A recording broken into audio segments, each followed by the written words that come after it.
Hello નમસ્કાર સરળ F team વતી હું રામભાઈ તમારું સ્વાગત કરું છું. લઈએ ડુંગળી કાંદા કહેતા કે ઓનિયન સીડ્સ ખેડૂતોની ફરમાઈશ ઉપર છે ફરીવાર ભાગ રજૂ કરવામાં આવ્યો છે, જેની માહિતી તમામ ખેડૂતો સુધી પહોંચે એ માટે ભાગને શેર કરી શકો છો વોટ્સઅપ ગ્રુપ અને ફેસબુક પેજ દ્વારા, અને ભાગને લાઈક અવશ્ય કરો જેથી અમને મળતું રહે તમારા તરફથી પ્રોત્સાહન. નવા ખેડૂત મિત્રો હોય તો ચેનલને સબસ્ક્રાઇબ કરે જેથી નોટિફિકેશન તમને તરત જ મળી શકે.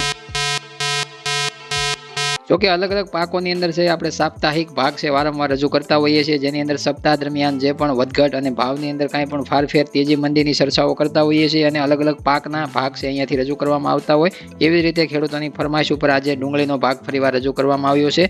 આગલા ભાગની અંદર આપણે ચર્ચા કરી હતી કે મહેંગી કરતાં પણ છે સસ્તી ડુંગળી છે વેચાઈ રહી છે માર્કેટિંગ યાર્ડોની અંદર, અને એ પ્રમાણે છે આપણે ભાગની અંદર ઘણા બધા એવા સરકાર ઉપર કઠોર અને કટાક્ષવાળા શબ્દોનો ઉપયોગ પણ કર્યો હતો.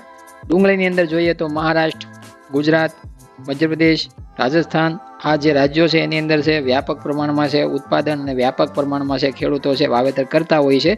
અમુક વિસ્તારોમાં અમુક વાર છે ઘટતું વાવેતર હોય છે, અમુક વાર વધતું વાવેતર હોય છે અલગ અલગ વિસ્તારોમાં. જોકે હાલ અત્યારે છે મહુવા, ગોંડલ, ભાવનગર આ બધા ગુજરાતના એરિયા છે એની અંદર વધારે પડતું વાવેતર શરૂઆતમાં વહેલા જોવા મળતું હોય છે.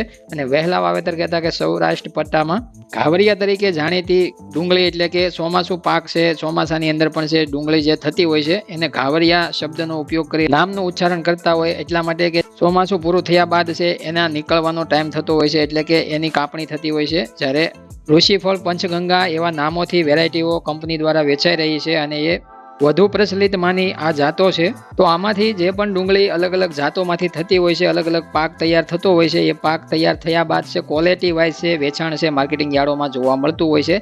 મહુવા હોય, ગોંડલ હોય, કોઈ પણ એપીએમસીની અંદર છે માર્કેટિંગ યાર્ડોની અંદર છે વેચાણ ક્વોલિટી વાઇઝ જોવા મળતું હોય છે.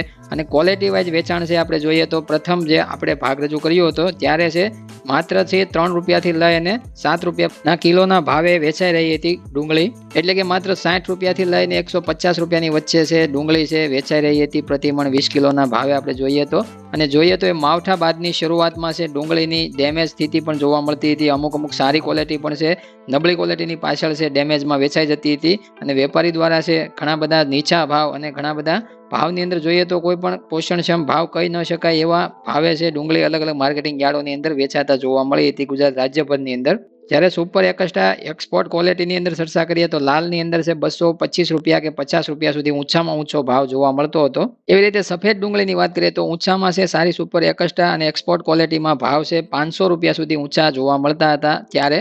એટલે જોઈએ તો આખા નવેમ્બર મહિનાની અંદર છે ડુંગળીનો આ જ રેટ છે આપણને સારી ઊંચી ક્વોલિટીમાં અને નબળી ક્વોલિટીમાં છે જોવા મળ્યો છે, જેમાં માવઠા બાદની તમામ વેરાયટીઓ સમાવેશ થાય છે. જેમાં આવક વેચવાલીનું પ્રમાણ ગણીએ તો પર ડે છે 40 થી 50,000 ગુણીની આવક છે જોવા મળતી હતી અલગ અલગ માર્કેટિંગ યાર્ડોને મેળવીએ તો 50,000 ગુજરાત રાજ્યભરની અંદર વેચવાલીનું પ્રમાણ છે પ્રતિદિન જોવા મળતું હતું કાંદાની અંદર. એ બાદ થઈ ડિસેમ્બર મહિનાની શરૂઆત. ડિસેમ્બર મહિનાની અંદર શરૂઆત થતા છે પાછલા 4-5 દિવસની અંદર છે બજારની અંદર છે સુધારાનો કરંટ છે જોવા મળ્યો છે ડુંગળીના ભાવની અંદર.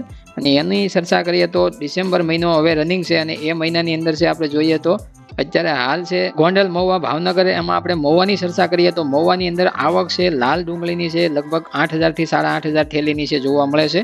સફેદ ડુંગળીની આવકનું પ્રમાણ છે અત્યારે હાલ છે 15,000 આજુબાજુ છે આપણને સારી એક્સપોર્ટ બંને ક્વોલિટીની થઈ અને 15,000 થેલી આજુબાજુ છે પર ડે વેચવાલી છે જોવા મળે છે. તો એકંદરે જોઈએ તો અત્યારે 25,000 આજુબાજુ બંને લાલ અને સફેદ ડુંગળીની અંદર આવકનું પ્રમાણ મહુવાની અંદર જોવા મળે. એવી રીતના ગોંડલ ને ભાવનગર આ તમામ સૌરાષ્ટ્ર પટ્ટાની આપણે ચર્ચા કરીએ તો લગભગ 60,000 થેલી છે પર ડે અત્યારે હાલ છે આવકમાં જોવા મળે છે. આવકનું પ્રમાણ છે ઘટ્યું નથી છતાં પણ બજારની અંદર સુધારાની ચાલ છે જોવા મળી છે. તો નિકાસ અથવા તો કઈ કઈ મુદ્દાઓ ઉપર છે બજાર છે સુધારા તરફ જોવા મળે છે, અને મુદ્દાઓની ચર્ચા આપણે પાછળ ભાગમાં કરીએ પહેલા આપણે ભાવની ચર્ચા છે ડિસેમ્બર મહિનાની કરી લઈએ. તો ડુંગળીના આગલા ભાગમાં આપણે ચર્ચા કરી ત્યારે 60 રૂપિયા માત્ર તળિયાનો ભાવ છે, એનાથી પણ છે અમુક વાર નીચો જોવા મળ્યો હતો પ્રતિ દિવસની આપણે ચર્ચા કરીએ એમાં. પણ અત્યારે એ ભાવની અંદર જોઈએ તો લગભગ 40 થી 50 રૂપિયાનો સુધારો છે તળિયાના ભાવે જોવા મળ્યો છે. લાલ કાંદામાં 110 રૂપિયાથી શરૂઆત થઈ અને 350 રૂપિયાની વચ્ચે છે ક્વોલિટી વાઇઝ છે વેચાણ છે અત્યારે હાલ પ્રતિમણ 20 કિલો એ જોવા મળે છે.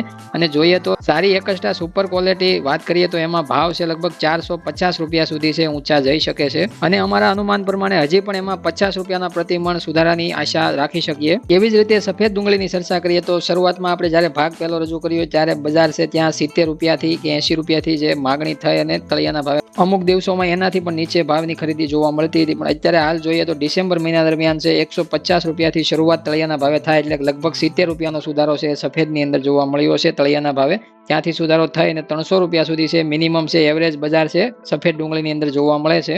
જ્યારે સફેદની અંદર છે સફેદ કાંદામાં સુપર સારી એકસ્ટ્રા એક્સપોર્ટ ક્વોલિટીની અંદર છે 300 રૂપિયાથી લઈ અને 1000 રૂપિયા સુધીના ભાવ છે તમને જોવા મળી શકે છે. જોકે એમાં ઊંચામાં ઊંચો ભાવ મહુવાની અંદર છે 950 રૂપિયા સુધી છે પહોંચતો જોવા મળ્યો છે. એમાં પણ હજી છે 50 થી 70-80 રૂપિયા સુધીનો પ્રતિમણ 20 કિલોએ સુધારાની આશા રાખી શકીએ. તો સફેદ અને લાલ કાંદાના પાર્ટની અંદર છે પહેલા આપણે નવેમ્બર મહિનાની ચર્ચા કરી, એ બાદ છે હવે અત્યારે હાલ ડિસેમ્બર મહિનાની ચર્ચા કરી અને બંનેના ભાવની અંદર ફરકની આપણે વાત કરી કે પહેલા ભાવ છે આપણે કેવા જોવા મળતા હતા અને અત્યારે ડિસેમ્બર મહિના દરમિયાન છે ભાવ છે સફેદ અને લાલ કાંદાની અંદર કેવા જોવા મળે છે. સમગ્ર ગુજરાત રાજ્યની અંદર વેચવાલી ખેડૂતોની કેવી જોવા મળે છે એની પણ આપણે ચર્ચા કરી છે. બાકી રહ્યું કે તેજી છે બજારની અંદર ડુંગળીના ભાવની અંદર કાંદાના ભાવની અંદર સુધારો કેવી રીતના જોવા મળ્યો છે એના આપણે પ્લસ પોઈન્ટ છે સમજવાના છે. પોઝિટિવ પોઈન્ટ ઉપર છે સુધારો છે ડુંગળીના ભાવનો છે જોવા મળ્યો છે અને એ બાદ આપણે આગળ પણ અનુમાન આપ્યું કે હજી બંને ક્વોલિટીમાં મને કેટલો સુધારો જોવા મળી શકે છે. તો હવે મિત્રો અત્યારે હાલ જે ડિસેમ્બર મહિના દરમિયાન છે પ્લસ પોઈન્ટ જોઈએ તો જમીની સ્તર ઉપર છે કાંદાનો પેલો પોઝિટિવ પોઈન્ટ સમજીએ તો માવઠા બાદ છે નવેમ્બર મહિના દરમિયાન છે લગભગ 15 દિવસ સુધી છે આપણને ભેજવાળું વાતાવરણ જોવા મળ્યું. એ બાદ છે કાંદા રહી શકે નહીં એવી હાલતમાં હોય અથવા તો જમીનની સ્થિતિ ઉપર છે કાંદાને લેવાની તૈયારી કરવી પડતી હોય અથવા તો કાંદાને લેવા જરૂરી બનતા હોય ત્યારે છે ખેડૂતોને ના છૂટકે પણ છે એની કાપણી કરવી જરૂરી બનતી હોય છે અને એ પ્રમાણે ખેડૂતો છે ડેમેજ હોય અથવા તો ભેજ વધારે પડતો ભેજ લાગેલો હોય અથવા તો કાપણી સમયે વરસાદ વધારે પ્રમાણમાં થયાના નુકસાનનું છે ડુંગળીની અંદર છે કાંઈ પણ રીતે છે બગાડ અથવા તો કાંઈ પણ રીતે ક્વોલિટી ક્રાઇસિસ છે જોવા મળ્યો છે. જે ક્વોલિટી ક્રાઇસિસ બજાર માર્કેટમાં જોવા મળતો હતો અને એ પ્રમાણે છે ડેમેજ અને સારી અને મધ્યમ અને નબળી ડુંગળી છે એ માર્કેટમાં વધારે પ્રમાણમાં જોવા મળતી હતી અને ભેજના લીધે છે બજારની અંદર એનો વધારે પડતો ભાવ છે વેપારી ન આપી શકે કારણ કે બીજા રાજ્યોમાં પણ છે એની ખરીદી ઓછા પ્રમાણમાં જોવા મળતી હોય તો બીજા દેશમાં નિકાસની તો ચર્ચા જ નથી કરવાની રહેતી.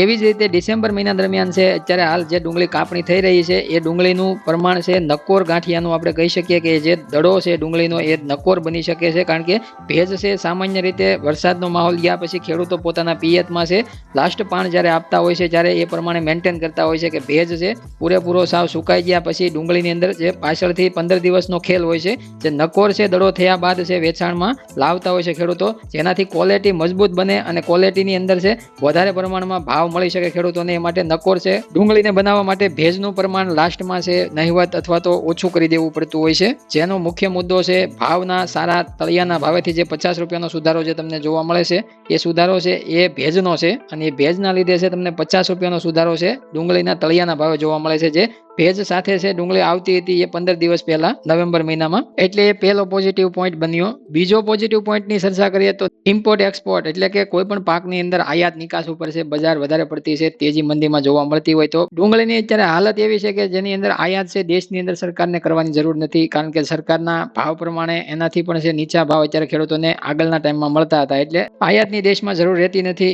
કાંદાની અંદર નિકાસની ચર્ચા કરીએ તો બાંગ્લાદેશ ને જોઈએ તો અફઘાનિસ્તાન આ બંને દેશોથી છે 1.5 લાખ ટન ડુંગળીની છે ડિસેમ્બર મહિનાથી નિકાસનો પ્રભાવ છે બજારના ભાવ ઉપર પડતો જોવા મળ્યો છે. જે બ્રોકરોનું માનવું છે કે લગભગ 1.5 લાખ ટન કરતાં પણ છે વધારે પડતી જો આગળ જતા નિકાસ જોવા મળે અને વધારે પડતી ખરીદી જો બાંગ્લાદેશની જોવા મળે. બાંગ્લાદેશ એવી ખાસિયત વાળો દેશ છે કે જેની અંદર કોઈ પણ કારણોથી છે આવતા 15 દિવસની અંદર પણ છે નિકાસ છે બંધ કરી અને જેટલો માલ આવ્યો છે એટલો માલ સાચવી લે અને બાકી બારણા બંધ કરે અથવા તો સસ્તા ભાવે ત્યાં પડતર થતી હોય તો આગલા વધારે પડતા 20 દિવસ નવી ખરીદી ચાલુ પણ રાખી શકે છે. એટલા માટે એના ઉપર વારંવાર અપડેટની જરૂર પણ પડી શકે છે. જોઈએ તો આ બંને દેશની અંદર ખરીદી અને એનો પ્લસ પોઈન્ટ છે જોવા મળે છે અને જોઈએ તો આગળ જતા એવું નથી કે જે ડુંગળી છે એ વધારે પડતી જે તમને ઊંચા ભાવે જે એક્સપોર્ટ જોવા મળે છે જે એક્સપોર્ટ ક્વોલિટીની જે આપણે આગળ ચર્ચા કરી રીતના એમાં જે ભાવ જે તમને ઊંચા જોવા મળે છે એ ઊંચા ભાવની ડુંગળી બાકીના 7 દેશોની અંદર પણ છે અલગ અલગ જોવા મળે છે એક્સપોર્ટ થતી. કારણ કે એમાં એવું છે કે આમાં જે આ બંને દેશોની અંદર મીડિયમ મધ્યમથી લઈ અને સારી ડુંગળી છે જઈ શકે છે. સુપર એકસ્ટ્રા એક્સપોર્ટ ક્વોલિટી છે બીજા દેશોમાં છે જોવા મળે છે અને એ પ્રમાણે 7 દેશોની અંદર છે એવી પણ ડુંગળી જઈ રહી છે જેનો પ્લસ પોઈન્ટ છે ઊંચા ભાવે છે. જે પણ એક્સપોર્ટ ક્વોલિટી પકવતા ખેડૂતો છે એને મળી રહ્યો છે ફાયદો અને એ પ્રમાણે એને જે વધારે પડતી જે આ દેશોની અંદર નિકાસની અંદર પણ કાંઈ વધઘટ જોવા મળે તો પણ છે એ ઊંચી ક્વોલિટીને વધારે પડતો ફેર નહીં પડે, કારણ કે એ છે અલગ દેશોમાં નિકાસ થાય અને એક્સપોર્ટ ક્વોલિટી એવી ઓછા ખેડૂતો પકવતા હોય છે, એના લીધે એને પૂરતા ભાવ છે મળતા જોવા મળે છે. અને હવેથી એક ખેડૂતોને છે વધારે પડતું કોઈ નુકસાની, માવઠાની અથવા તો વરસાદની આગાહી આવા બધા કારણોથી છે પાક લેવો પડતો હોય, કાપણી જલ્દી કરવી પડે એવું અત્યારે હાલ જોઈએ તો ખેડૂતો માટે છે નથી રહ્યું. વાતાવરણ ચોખ્ખું સાફ થઈ ગયું છે. શિયાળાની ઋતુ છે કાંદા માટે બેસ્ટ ગણાતી ઋતુ છે અને એમાં છે વધારે પડતી સાઇઝ, એમાં કલર ક્વોલિટી મેન્ટેન થવી અને જોઈએ તો મજબૂત કડક પાક તૈયાર થવો, આ જે વધારે પડતો છે ફાયદો છે ડુંગળીના પાકમાં ખેડૂતોને શિયાળામાં મળતો હોય છે. એટલે આ બધા જ પોઝિટિવ પોઈન્ટ ઉપર છે. ભાવની અંદર સુધારો તમને જોવા મળ્યો છે. એકંદરે ભાવ છે આગળ કેટલો હજી સુધરી શકે છે એની પણ આપણે ચર્ચા કરી છે. આગળ ખેડૂતોની ફરમાઈશ ઉપર આપણે છે વારંવાર છે ડુંગળી, કાંદા અથવા તો અન્ય કોઈ પણ પાકોની અંદર ધાણા હોય અથવા તો ચણા હોય અથવા તો જીરું, વરિયાળી, કપાસ, અજમા તમામ પાકોની અંદર છે ચર્ચાઓ અને વિશ્લેષણ લાવતા હોઈએ છીએ, જેનાથી ખેડૂતોને મહત્તમ ફાયદો થઈ શકે અને સુધારામાં છે ખેડૂતો વેચાણ કરી શકે અને તેજી મંદીની આગળ જતા અપડેટ વારંવાર ખેડૂતો થઈ શકે છે. ભાવને લઈને, પોતાના પાકને લઈને એ માટે છે અહીંયાથી સરળ એપ ટીમ દ્વારા છે વધારે સરસ મજાના ભાગની રચના કરવામાં આવતી હોય છે. હવે મિત્રો ભાગ લાંબો ન થઈ જાય માટે ભાગ અહીંયા આપણે પૂરો કરીએ છીએ. કાંઈ પણ હજી તમને ન સમજાણું હોય અથવા કાંઈ પણ તમને મૂંઝવતો સવાલ હોય તો કોમેન્ટ કરીને તમે પૂછી શકો છો. અમે નવા ભાગની અંદર એના જવાબ સાથે ફરીવાર હાજર થઈશું અને ભાગની અંદર છે તેજી મંદી અથવા તો કોઈ પણ પાકને લઈને છે અમે ચર્ચાઓ કરતા રહેતા હોઈએ છીએ. એની અંદર તમારો જવાબ સામેલ હોય છે. એ રીતના અમારી ચર્ચા હોય છે. આ ફરમાઈશનો ભાગ હતો, એમાં પણ છે આપણે ચર્ચાઓ તમામ મુદ્દા સાથે હાલની પરિસ્થિતિ ડુંગળીની આપણે ચર્ચા કરી છે, પણ આ તેજી સુધારાની આપણે ચર્ચા કરી છે. એમાં મહત્વનો એક મુદ્દો લઈએ તો એમાં સરકાર દ્વારા જે પણ આની અંદર કાંઈ પણ પગલાં અથવા તો કાંઈ પણ એની નજર ન પડે અને સુધારો ચાલ્યા કરે તો વધારે પડતા ખેડૂતોને ફાયદા આગળ જતા પણ મળી શકશે. નહીં તો છે સરકારના કાંઈ પણ પગલાં ઉપર છે આગામી છે ફરીવાર આપણે ભાગ રજૂ કરવો પડશે અને જે આગળના ભાગમાં ચર્ચાઓ કરી હતી એવી રીતના ફરીવાર છે નવી ચર્ચાઓ સાથે અપડેટ કરીશું ભાગને. તો ડુંગળીના વધુમાં વધુ ખેડૂતો સુધી આ ભાગને શેર કરો. વોટ્સઅપ ગ્રુપ અને ફેસબુક પેજ દ્વારા ચેનલને સબસ્ક્રાઇબનું બટન દબાવી અને અપગ્રેડ રાખો, જેનાથી નોટિફિકેશન તાત્કાલિક ભાગનું તમને મળી શકે. હવે મળી એક નવા ભાગ સાથે. જય જવાન, જય કિસાન, જય ભારત, જય ઠાકર.